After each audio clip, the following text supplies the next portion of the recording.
गोव्यात रस्त्याच्या बाजूला थांबून हे काय बनवतोय आम्ही. तर हे गाईज, मी प्रजिता बरुड. तर एक दिवस एक्स्ट्रा गोव्यामध्ये राहिलो. बागा बीचच्या जवळच आमचं होमस्टे होतं आणि आम्ही अजूनही बागा बीचवर गेलो नव्हतो. मग आज सकाळी गेलो. केसांना सर्वात पहिल्यांदा ब्रीड्स करून घेतले आम्ही तिघींनी पण, आणि 50ला बनवून दिला ताईंनी. वाव. बागा बीचवर गेल्यावर एकच रिग्रेट वाटला की काल लवकर झोपले नसते तर या बीचवरची नाईट लाईफ पाहायला मज्जा आली असती. एनिवेज, बेटर लक नेक्स्ट टाइम. माझं हे जे लुक आहे, ही कपडे 2 वर्षापूर्वी मी पुण्याच्या FC रोडवरून घेतली होती आणि फायनली आज उद्घाटन केलं कपड्यांचं. आता बागा बीचला एन्जॉय करून निघालो साऊथ गोवाला. ये, हा ब्रिज क्रॉस करून आता डोकं दुखत होतं म्हणून गाडी बाजूला थांबवली आणि सरबतची सामग्री आमच्याकडे होती. ये हमारे डिक्की में सब खाने का सामान है.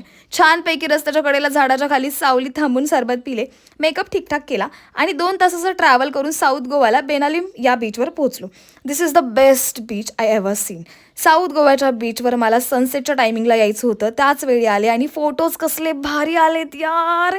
साऊथ गोव्याला कधी आलात ना तर बेनालिम या बीचवर नक्की व्हिजिट करा. इकडे जास्तीत जास्त फॉरेन कंट्रीचा क्राऊड दिसेल आणि एक्सप्लेन नाही करू शकत आहे, इतका सुंदर हा बीच आहे.